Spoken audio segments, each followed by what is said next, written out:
제가 인터넷에서 10년도 훨씬 전에 우연히 읽은 글이 있습니다.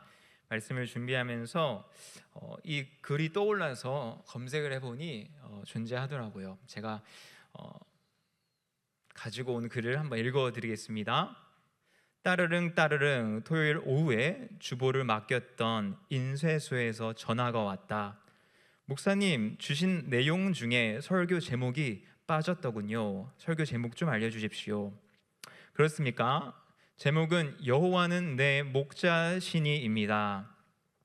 이상하다는 듯이 평소에 설교 제목을 길게 쓰시던 목사님 때문에 한 번 더 인쇄소 직원은 물어보았다. 그것뿐입니까? 네, 그것이면 충분합니다. 그리고 다음날 아침 목사님이 약간 늦게 도착하셔서 어제 준비한 설교를 하기 위해 강단에 올라서서 시작하려는데 설교 제목이 이렇게 쓰여져 있는 것이 아닌가? 여호와는 내 목자시니 네, 그것이면 충분합니다. 어딘가에 큰 충격을 받으신 것처럼 목사님은 계속 이 제목을 몇 번씩 되뇌이고 계셨다. 여호와는 내 목자시니 네, 그것이면 충분합니다.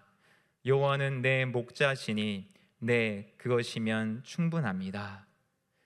여호와는 내 목자시니 네, 그것이면 충분합니다.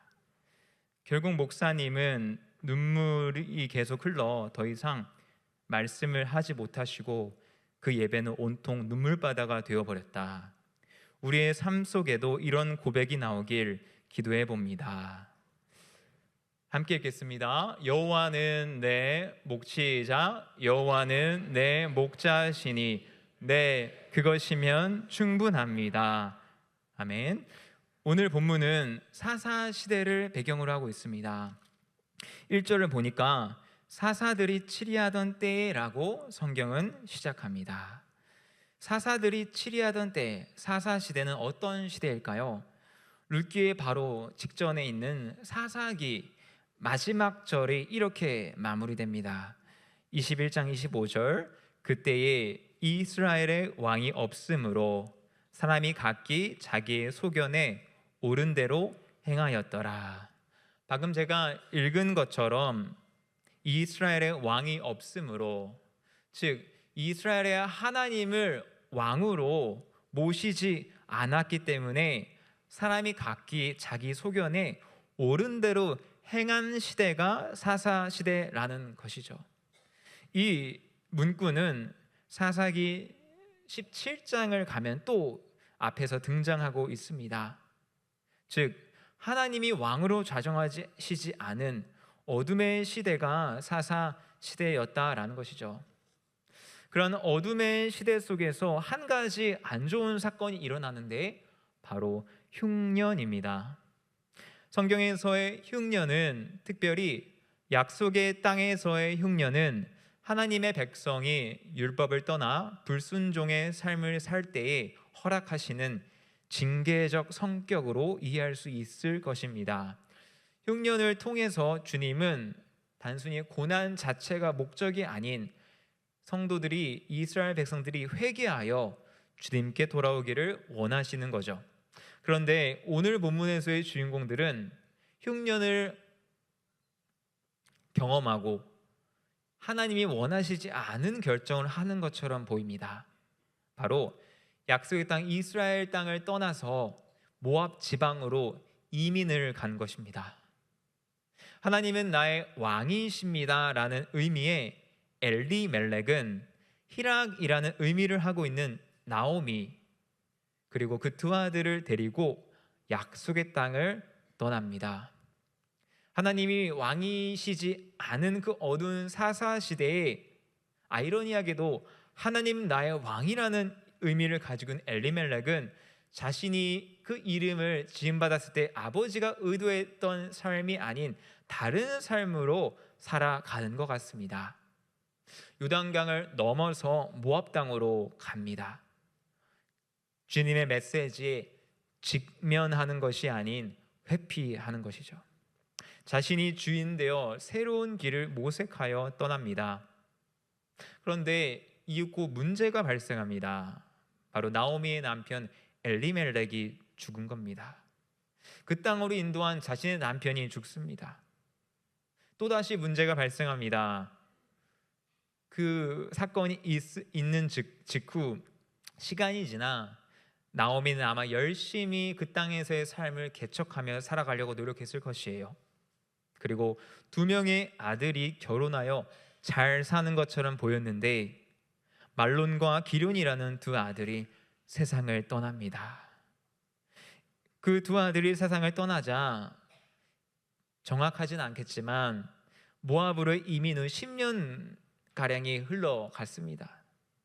이제 나오미도 예전처럼 젊지 않고 이제 기력이 예전 같지는 않았을 것입니다. 물론 지금처럼 60, 70은 아니었을 것입니다. 그럼에도 당시 상황 우리가 유추해 봤을 때 이미 나오미는 며느리를 두었기 때문에 이제 하나님께 돌아갈 날이 점점 가까이 오고 있는 시점이겠죠. 성경은 말합니다. 그 여인은 두 아들과 남편의 뒤에 남았더라. 나오미는 이제 홀로 남았습니다. 엄밀히 말하면은 모압 며느리, 이방인 며느리 오르바와 룻 둘과 함께 세 명이 남은 거겠죠. 그때 나오미에게 한 소식이 들려옵니다. 바로 여호와께서 자기 백성을 돌보셨다는 소식입니다. 10년간의 이민 생활 속에서 나오미는 고국으로 돌아갈 생각을 안 했던 것 같습니다. 그런데 모든 것을 잃고 여호와께서 자기 백성을 돌보셨다는 말씀을 듣자 나오미는 여호와께 돌아가기로 결단합니다. 사실 물리적으로 이스라엘 땅으로 돌아가는 것이긴 하지만 돌아간다라는 히브리어 슈브가 하나님의 백성들이 회개할 때 사용된다는 것을 생각해 볼 때 나오미의 이동은 단순히 물리적인 장소를 이동하는 것을 넘어 하나님께 회개하며 돌아간다라는 의미로 해석이 됩니다. 사랑하는 성도 여러분, 우리의 삶을 광야의 여정이라고 흔히들 말합니다. 예수님을 만나고 이제 은혜의 삶만이 충만할 것 같았는데 하나님은 고난의 시기, 물도 없고 음식도 없는 광야의 시기를 우리에게 허락하십니다. 하지만 중요한 사실은 주님께서는 광야 자체가 아니라 그 광야를 통하여서 하나님을 만나기를 원하신다라는 것이죠. 나오미는 그렇게 이스라엘 땅으로, 비록 그 길이 광야의 길일지는 모르지만 주 여호와 하나님을 바라보는 마음으로 이제는 적과 꿀이 흐르는 것처럼 보이는 모압 땅을 등진 채 두 명의 며느리들과 믿음의 행진을 시작합니다. 그러다가 나오미에게 현실적인 고민이 생겼습니다. 이스라엘에는 계대 혼인이라는 제도가 있습니다. 자신의 남편이 죽었을 때 남편의 형이나 동생이 있으면 자신을 그 형이나 동생이 데려가 취할 수 있다라는 것이죠. 당시 고아와 과부는 경제적 능력이 없는 자임을 우리가 생각해 볼 때 어떻게 보면 계대 혼인은 하나님께서 예비하신 합리적이고 주님의 긍휼이 있는 정책일 것입니다. 법일 것입니다. 그렇게 여인 혼자서는 아무것도 할 수 없는 그 시대적 상황 속에서 나오미의 머릿속에는 자신에겐 또 다른 아들이 없다라는 게 마음에 걸립니다. 당장에 결혼해서 아들을 낳는다고 해도 두 명의 며느리에게 아들을 허락해 줄 정도로 10년, 20년이 걸릴 텐데 언제 그때를 기다릴까요? 나오미는 그 두 명의 며느리에게 이렇게 이야기합니다. 1장 8절 말씀입니다. 나오미가 두 며느리에게 이르되 너희는 각기 너희 어머니의 집으로 돌아가라. 너희가 죽은 자들과 나를 선대한 것 같이 여호와께서 너희를 선대하시기를 원하며. 결국 나오미의 취지는 슈브에서 같이 돌아오고 있는데 다시 슈브에서 너희들의 부모님 있는 곳으로 돌아가라는 것입니다. 새로운 가정을 꾸리라는 것입니다. 며느리들을 향한 나오미의 진심 어린 사랑이 담겨 있는 거죠. 그런데 며느리들이 돌아가기를 거부합니다. 우리는 어머니와 함께 어머니의 백성에게로 돌아가겠나이다. 그들의 결단은 단호했던 것 같습니다. 그런데 방금 제가 설명해드린 이 계대 혼인 제도를 배경으로 한 왜 그들이 나오미와 함께 가지 안 되는 그 합리적인 이유들을 대면서 나에게 아들이었고 아들이 생긴다고 하더라도 언제 또 그 시간을 기다릴 수 있느냐라는 설명으로 돌아보내려고 합니다. 그러면서 말합니다. 여호와의 손이 나를 치셨으므로 나는 너희로 말미암아 더욱 마음이 아프도다 하매. 새 번역으로 이렇게 나와 있습니다. 내 딸들아, 너희들 처지를 생각하니 내 마음이 너무나 괴롭구나. 주님께서 손으로 나를 치신 것이 분명하다. 주님이 자신을 쳤다라고 이 상황을 해석하는 나오미에게 더 고통스러운 것은 이 두 명의 며느리들을 데리고 약속의 땅으로 간들 여자 혼자서 경제적 능력을 가질 수 없는 그 문화적 사회적 상황 속에서 무엇을 할 수 있을까라는 생각에 특히 모압 여인이었던 이들에 대한 걱정이 더 되었던 것입니다. 여러분, 며느리들을 향한 시어머니 진심 어린 사랑입니다. 그렇게 나오미 앞에 있는 룻과 오르바는 눈물을 다시 흘립니다. 첫 번째로 돌아가라고 했을 때 안 가겠다고 말하면서 눈물 흘렸던 것이 첫 번째라고 한다면 나오미의 이러한 설명 직후에 다시 한번 눈물을 흘립니다. 소리를 내어 눈물을 흘립니다. 아마 더 크게 흘렀을 것이로 생각이 됩니다. 그리고 오르바는 나오미에게 입을 맞추며 떠납니다.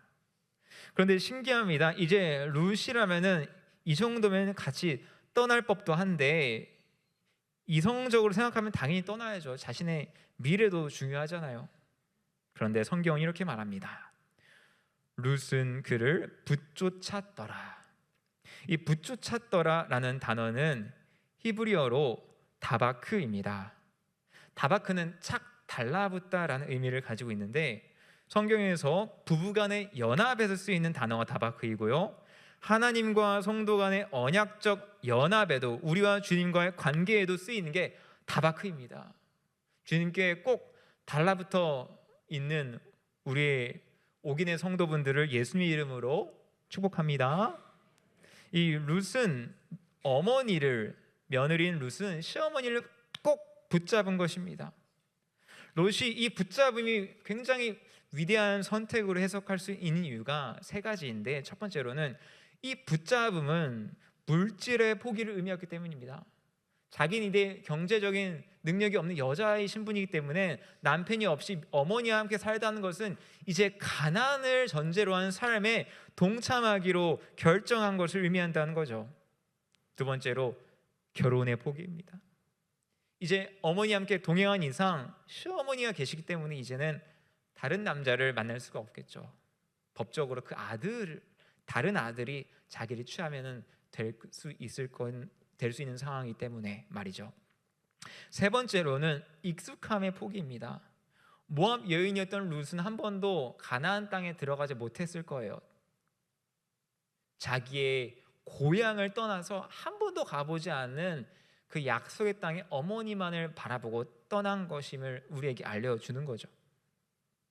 여러분, 이런 며느리가 존재합니다. 그런데 룻기에서의 나오미는 룻을 향하여 한 번 더 권면합니다. 강하게 권면합니다. 제가 15절을 읽어드리겠습니다. 나오미가 또 이르되 보라, 내 동서는 오르바를 말하는 거겠죠. 그의 백성과 그의 신들에게로 돌아가나니 너도 너의 동서를 따라 돌아가라. 돌아가라는 거예요. 설득하고 있는 것입니다. 제발 돌아가라. 그럼 여기에서 유심히 봐야 될 부분이 있습니다. 오르바가 모압으로 다시 돌아가기로 결정한 것은 바로 단순히 그 땅으로 조금 더 좋은 삶을 향하여 가는 게 아니라 성경은 그의 신들에게로 돌아간다라고 알려주고 있다는 거죠.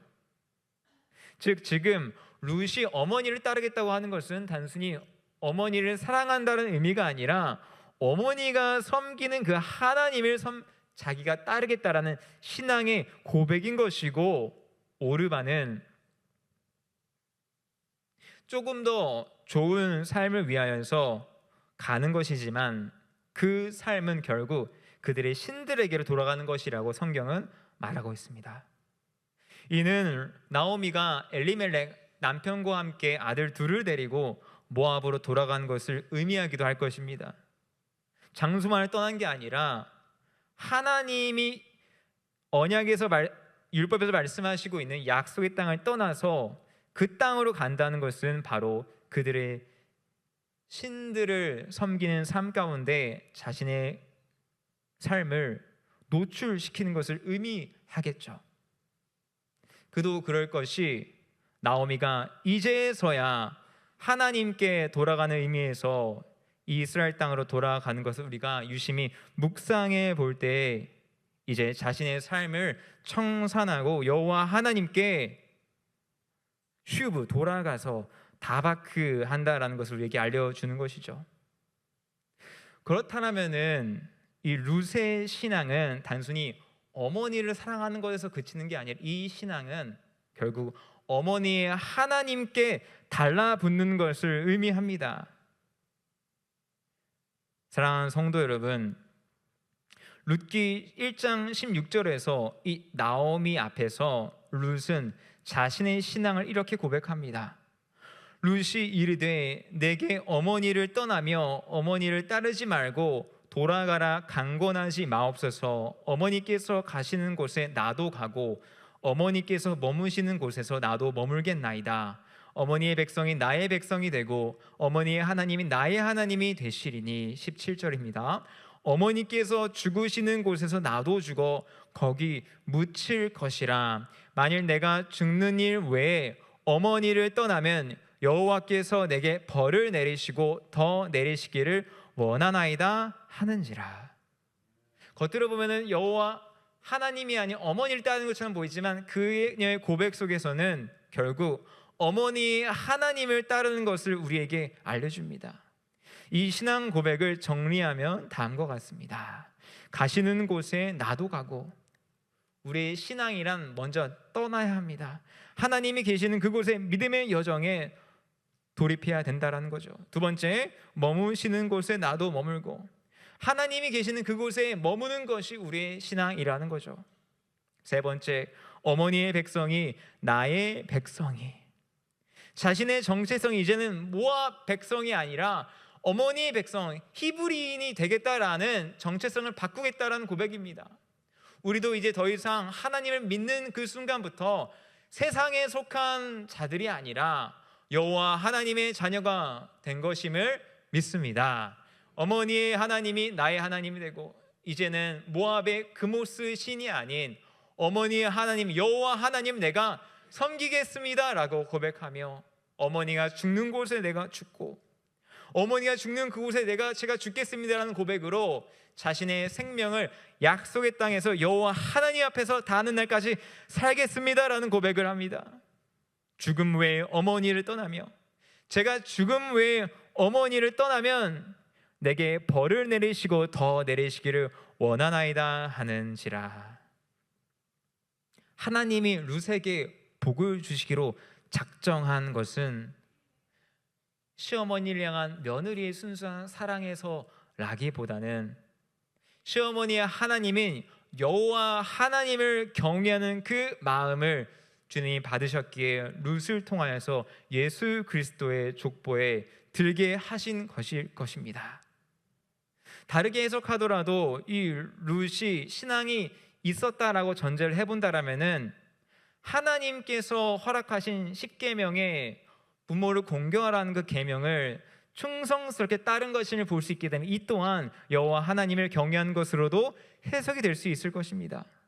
결국 룻 마음의 중심에는 여호와 하나님께 다바크하는 마음이었고, 비록 모든 것을 갖지지 못하는 인생길에 접어드는 인생이 눈앞에 있었음에도 불구하고 여호와 하나님은 이 룻에게 시선을 집중하며 은혜를 내리시기 허락하였다라는 것입니다.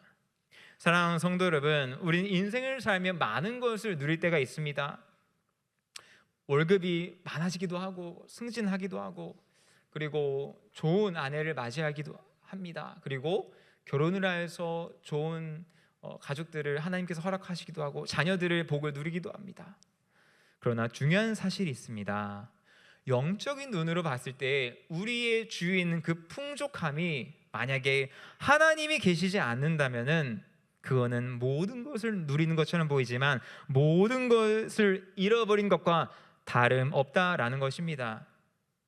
반면에 우리의 인생에 가진 것이 없을지라도 만약에 우리의 시선이 여호와 하나님을 온전히 향하여 있다면은 주님께서는 우리에게 말씀하십니다.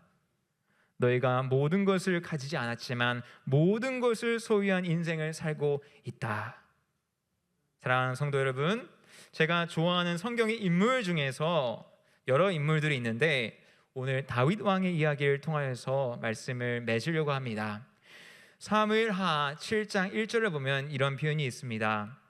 여호와께서 주의 모든 원수를 무찌르사 왕으로 궁에 평안히 살게 하신 때에, 다윗에게 태평성대의 시기가 한 번 있습니다. 성경을 보니까 바로 사무엘하 7장 1절입니다. 모든 원수가 없습니다. 이제는 궁에서 평안히 거하고 있는 그때입니다. 하나님의 은혜의 때죠. 그때 다윗은 여호와의 성전을 건축하기로 결단합니다. 자신의 궁을 보고 여호와의 성막을 보니까 하나님의 집이 저런 장막에 있다는 것이 참을 수 없어서 여호와의 성전 건축을 서원합니다. 그리고 8장, 9장, 10장을 흘러 지나 사무엘하 11장을 보니까 그 다음 해에 다윗의 모습이 이렇게 나와 있습니다. 그 해가 돌아와 왕들이 출전할 때가 되매 다윗이 요압과 그에게 있는 그의 부하들과 온 이스라엘 군대를 보내니 그들이 암몬 자손을 멸하고 랍바를 애워쌌고 다윗은 예루살렘에 그대로 있더라.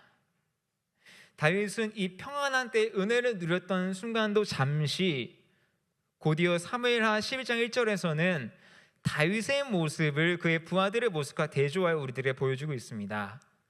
고대 왕은 전쟁에 의무적으로 나갔어야 했습니다.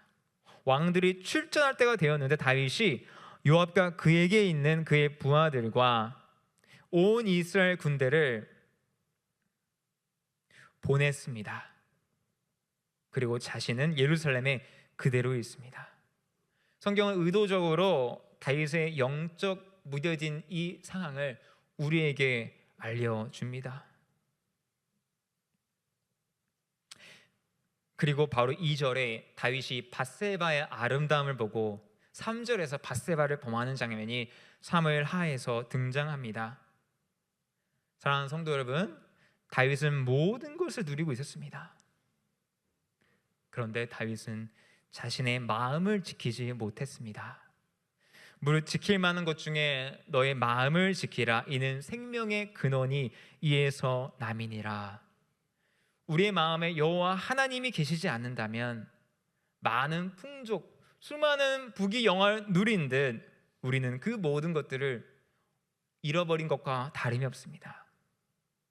그리고 하나님께서는 그런 다윗에게 회개할 기회를 주시고 다윗은 눈물 어린 회개를 하게 됩니다.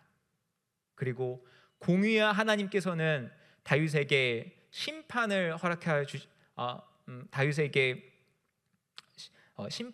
주시는데 그 심판은 세 가지로 요약할 수 있습니다. 첫 번째로 다윗의 아들의 죽음이고, 두 번째로 다윗의 왕좌를 아들에게 빼앗긴 것이고, 세 번째로 북이스라엘과 남유다가 갈라지게 되는 것입니다. 첫 번째는 다윗이 경험을 이미 하였고, 마지막은 다윗의 죽음 이후에 있기 때문에 다윗의 삶 가운데 가장 마지막에 경험한 것이 다윗의 아들 압살롬이 다윗의 왕위를 찬탈하게 된 그 사건입니다. 다윗은 그 찬탈한 사건 가운데 이렇게 고백을 합니다. 사무엘하 15장 30절 말씀입니다. 함께 읽겠습니다. 사무엘하 15장 30절 말씀 시작. 다윗이 감람산 길로 올라갈 때에 그의 머리를 그가 가리고 맨발로 울며 가고 그와 함께 가는 모든 백성들도 각각 자기의 머리를 가리고 울며 올라가니라. 바로 압살롬이 성을 차지하고 도망하는 그 장면의 순간을 지금 묘사하는 것입니다. 감람산 길로 올라가면서 그는 그의 머리를 가리면서 맨발로 걸어가면서 눈물을 흘리며 모든 백성들도 그 울음에 동참합니다. 다윗의 마음 가운데 자신의 죄악을 넘어가지지 않는 하나님의 무서운 그 공의를 깨달았으며 회개하며 나아갔을 것이고, 동시에 다윗이 나단 선지자의 그 회개 초청에 응해서 회개했을 때 주님의 은혜를 베풀어 주셨고, 그때 받은 은혜를 기억하면서 하나님을 바라보며 걸어갔을 것입니다. 다윗은 모든 것을 잃고 있던 이때에 다윗은 주님께 자신의 시선을 올려드렸습니다. 사랑하는 성도 여러분, 비록 다윗은 왕자를 잃어버렸고 언제 다시 그 왕자를 되찾을 거란 보장도 없는 상황이지만 다윗은 하나님을 바라보았습니다. 그리고 하나님을 바라보았을 때 주님께서는 다윗의 삶 가운데 역사하시기 시작하십니다. 다윗이 압살롬의 추격을 배경으로 시편을 썼던 부분이 여러 부분이 있는데 그 중 하나가 시편 3편입니다. 그리고 성경 학자들이 시편 62편도 다윗이 압살롬의 도망을 경험하면서 하나님을 향하여서 쓴 시라고 우리에게 알려줍니다. 저는 상상해 봅니다. 다윗이 이 시를 언제 썼을까? 압살롬이 궁전을 차지했을 때는 정신없어서 쓰지 못했을 것이고, 감람산 길로 올라가면서 눈물을 흘리면서 하나님을 바라보며 이 시를 쓰지 않았을까? 저는 그렇게 상상해 봅니다. 시편 62편 1절 2절 이렇게 고백합니다. 함께 읽겠습니다. 시작. 나의 영혼이 잠잠히 하나님만 바라며 나의 구원이 그에게서 나는도다. 오직 그만이 나의 반석이시오 나의 구원이시오 나의 요새이시니 내가 크게 흔들리지 아니하리로다. 아멘. 다윗은 하나님께 기름 부으심을 받은 직후에 바로 태평성대의 삶을 산 것이 아니라 10년 이상의 기간 동안에 광야 생활을 보냈습니다. 하나님은 다윗이 왕자에 직접 오르는 그 순간 전까지 사울을 피하여서 가난하고 힘든 삶을 허락하여 주셨습니다. 하지만 그 광야 생활 속에서 다윗은 결핍의 인생을 산 것이 아닙니다. 왜냐하면 그 광야 생활 가운데 다윗은 여호와 하나님을 바라봤기 때문입니다. 아멘. 사랑하는 성도 여러분, 다윗은 시간이 지나 모든 것을 누리는 그 시점에 하나님께서 허락하신 충성스러운 자신의 부하 우리아 아내를 범하고 우리아 아내를 범한 죄를 뒤덮고자 우리아를 죽이는 살인을 계획합니다. 다윗은 마음을 잃어버렸습니다. 다윗은 모든 것을 누리고는 있었지만 영적인 눈으로 봤을 때에 모든 것을 잃은 영적 핍절에 있었다라는 것이죠. 그리고 다윗은 마지막에 하나님의 뜻 가운데 왕위를 잃어버린 그 상황 가운데 자신의 인생이 이렇게 끝날 수도 있는 상황 가운데 그때 다윗은 하나님께 자신의 시선을 올려드립니다. 나의 영혼이 잠잠히 하나님만 바라며 나의 구원이 그에게서 나오는도다. 사랑하는 성도 여러분, 시편 33편 17절에서 19절에 이렇게 고백하고 있습니다. 구원하는 내 군마는 헛되며 군대가 많다 하여도 능히 구하지 못하는도다. 여호와는 그를 경외하는 자 곧 그의 인자하심을 바라는 자를 살피사 그들의 영혼을 사망에서 건지시며 그들이 굶주릴 때에 그들을 살리시는도다. 아멘. 그들이 그를 그의 높은 자리에서 떨어뜨리기만 꾀하고 거짓을 즐겨하니 입으로는 축복이요 속으로는 저주로다. 셀라. 다윗의 삶은 절망의 순간처럼 보일지는 모르지만 하나님의 시선 속에서는 여호와 하나님께 다바크하고 있는, 달라붙어 있는 모습이었기 때문에 그의 삶은 주님의 복 있는 자의 삶으로 회복이 되는 줄로 우리는 믿음의 눈을 들어 바라보기를 예수님의 이름으로 축복합니다. 사랑하는 성도 여러분, 제가 섬겼던 교회는 아니죠. 제가 유년 시절에 다녔던 교회가 있습니다. 10년도, 거의 20년 전이네요. 그 20년도 훨씬 전에, 초등학교도 가기 전에 저는 광현교회, 광나루역 부근에 위치해 있는 광현교회를 다녔습니다. 10년가량 그 교회에서 신앙생활을 하였는데 시간이 지나자 그 교회가 얼마나 하나님의 은혜를 입은 교회인지 알게 되었어요. 그 교회는 양승학 장로님이라는, 지금은 주님의 부르심을 받아 하늘나라에 계시는 고 양승학 장로님이 대한제지 회사 옆에다가 세운 교회입니다. 엄밀히 말해서 양승학 장로님의 아버지 되시는 초대회 회장님이 지은 교회이고, 양승학 장로님은 80년대 후반에 정말 어디에 내놔도 손색가 없을 정도로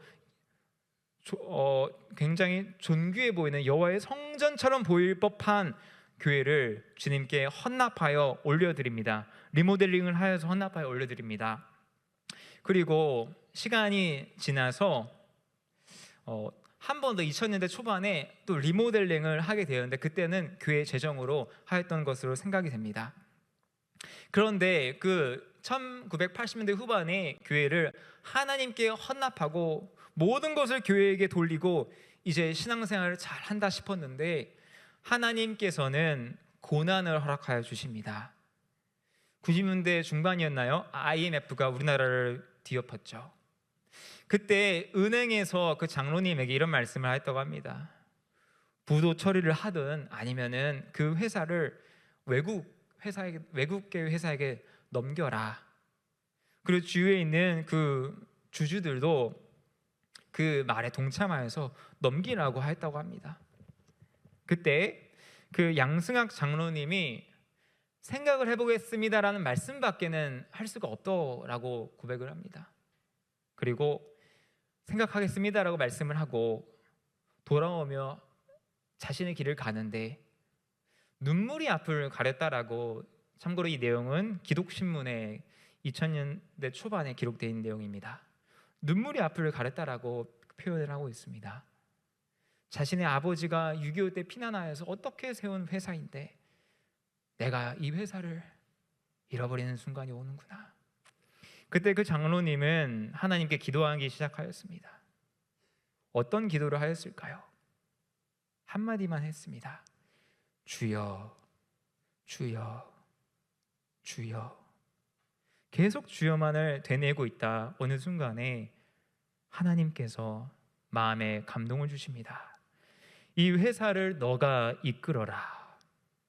그때 정신을 차려서 욥기를 펼쳐서 평소에 자신이 좋아하는 욥기를 펼쳐서 읽습니다. 자신과는 비교도 안 된 의인이었던 욥에게도 상상할 수 없는 고난이 닥쳤는데 자기라고 이 고난을 피할 수 있는가라는 생각에 하나님을 향한 말씀을 마음을 충만히 채우기 시작합니다. 그리고 직원들을 불러 세웁니다. 직원들의 걸음이 천천히 오는 걸음이고 별로 소망이 없어 보이는 걸음입니다. 왜냐하면 다들 소식을 들었기 때문일 것이죠. 그때 장로님은 말합니다. 여러분, 이 회사를 제가 이끌 겁니다. 여러분, 우리 힘내서 회사를 살립시다 라고 최대한 긍정적으로 이야기를 하였는데 직원들의 표정과 행동은 전혀 미동이 없었습니다. 그때 장로님은 그때로부터 회사 근처로 현장으로 거처를 옮기시면서까지 불철주야로 열심히 회사를 살리기 위해서 노력합니다. 그리고 기적적인 소식이 장로님의 귓가에 들립니다. 은행이 말입니다. 갚는 그 날짜를 연기해 주겠습니다. 그리고 그 대한제지라는 종이를 만드는 그 회사는 지금까지 하나님의 은혜로 이어져 오고 있음을 이 시간 하나님 앞에서, 믿는 성도들 앞에서 주님께 영광을 올려드립니다. 지금 그분은 하늘나라에 가셨고 아들 되시는 집사님께서 3대로서 그 회사를 이끌고 매년 군부대 가운데 교회를 하나씩 짓는 일을 하면서 하나님께 영광되는 삶을 살고 있습니다.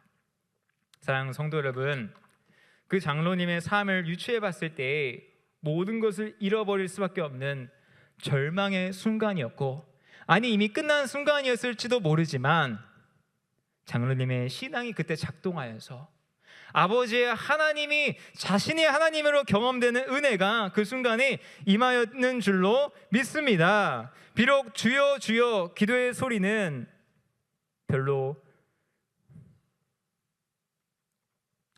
큰 의미가 없는 울림처럼 우리 인간의 귀에는 들릴지 모르지만, 어린아이의 울음소리를 듣고 아기를 향하여서 어미의 심정으로 가는 모성애처럼 하나님께서는 우리의 울부짖음을 외면치 않으시고 들으시는 줄로 믿습니다.